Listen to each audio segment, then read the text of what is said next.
Kenapa sepatutnya kita datang, kita tidak datang? Allahu Akbar, Allahu Akbar. Yang paling senang perumpamaan itu dengan handphone. Tidak ada seruan, sebenarnya itu pertanyaan. Tidak ada seruan yang paling cepat kita perkenankan daripada seruan handphone. Tengah malam ngantuk, lagi sedang tidurnya kan. Kadang-kadang tak ada bunyi, ada cahaya yang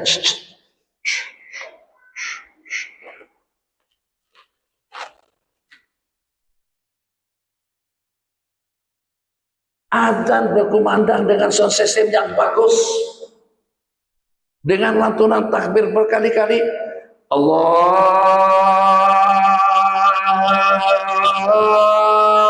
Akbar. Kenapa kita tidak datang? Hanya dengan seketul handphone.